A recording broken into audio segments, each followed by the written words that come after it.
Hey guys, how we going?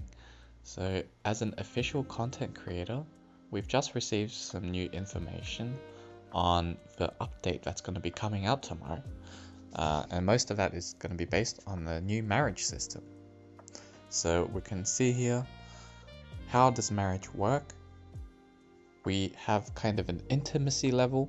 It's like with our friends when we gift each other coins or whatever. I think it'll be the same.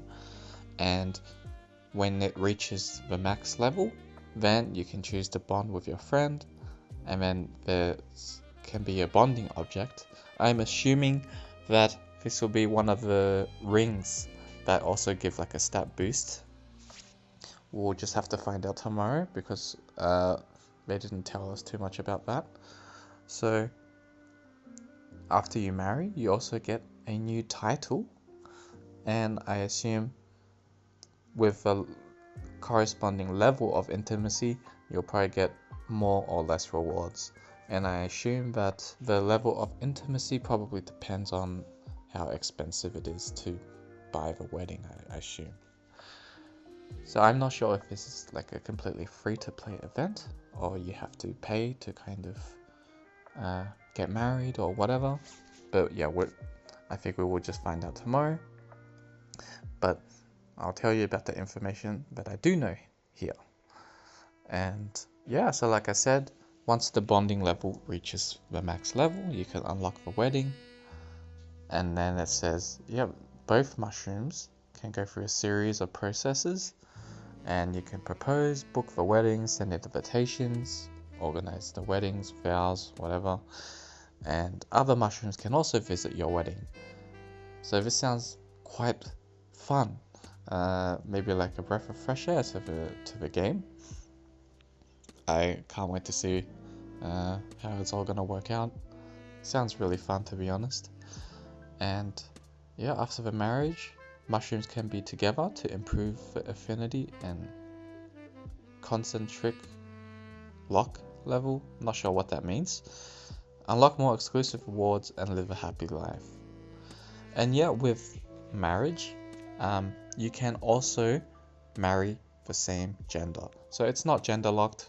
You can, if you're a guy and you want to marry another guy, no problem. You can do it. If you're a girl, marry another girl, no problem. But yeah, I think with the marriage system, we're gonna find out most of how it works tomorrow once the update rolls out, and we can all kind of play through it and then get a feel of how it works. So if there's a lot to it, then maybe I can create a guide just specifically for the wedding system. Second, we have another big event, kind of like the Pepe one or the Eye of Raven artifact ones. This time we got new costume, wings, and artifacts. The costumes are cat, princess, and dog knight themes, and you can see here on the bottom photo, this is what the costume is going to look like. And for the wings and the artifacts, we know that the artifact will look like this. So yeah, I think it looks really cool. We don't know what stats it has. They did not tell us, but just from appearance alone, it looks really cool. The wings look like this as well. So I think if you're, based off a purely cosmetic perspective, then yeah, I'd say it looks really cool. I'd love to try and get it if it's possible. Try my luck with it, see how it goes. But I think my decision will probably mostly be based on what the artifact and wing actually do, and if it's actually worth it to buy it or not. After that, we have a really important quality of life update. Skill delay, PvE custom delay. In the automatic skill release mode, players can customize the rhythm of skill release for 6 active skills, and set a delay of 0 to 10 seconds for each skill to meet the needs of manual operation and battle strategy. Wow, this is so huge, because many times in many different modes, PvE becomes much harder because the skills auto-cast, right? So we can't use Dazzle and Disarm at the same time, and we can't have Blitz Assault going as well because all three kind of stack and overlap against each other. With this skill delay, we're actually going to be able to do that. So it's going to make life much easier. Now, I don't know if it's going to apply to every single mode. So, like Soul Trials, or Dark Trials, or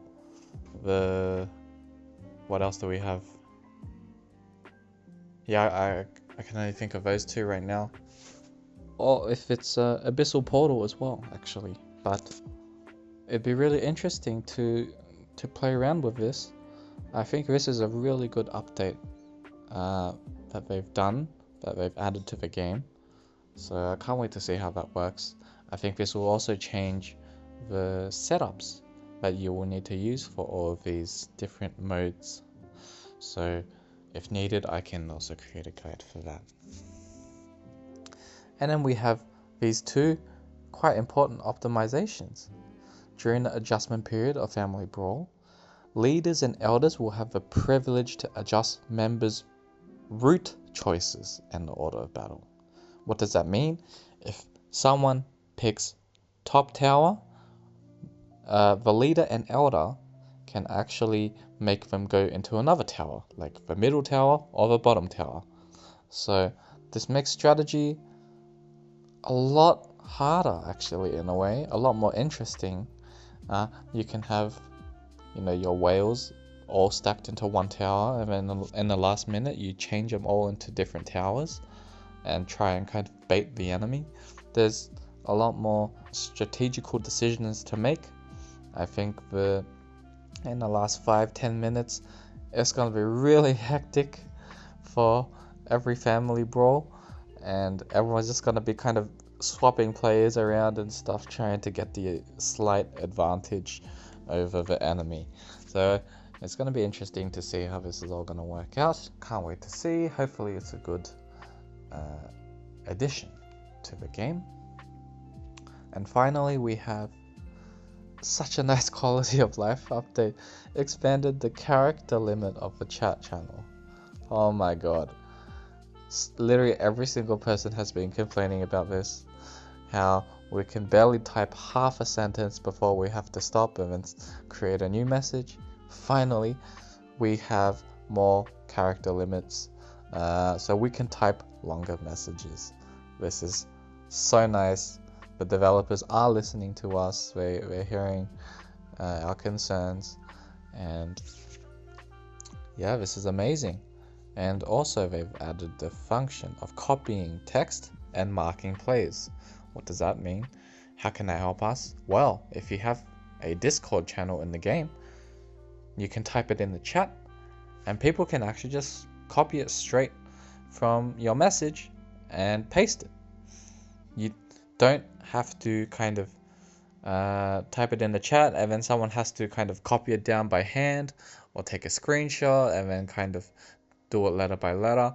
That was really painful because, we couldn't copy text in the past.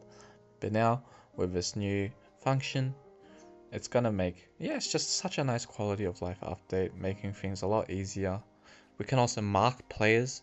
I'm not sure what that means, but I think it means if someone changes their name, their profile picture or whatever, and you can't remember their UID, their specific unique UID number, they're still going to be marked. So maybe if there's like a really kind of bad shroom who's misbehaving a lot, you can mark them, and then even if they change, you still know that that's like a bad person. So yeah, that's really it for this sneak peek video, this new update.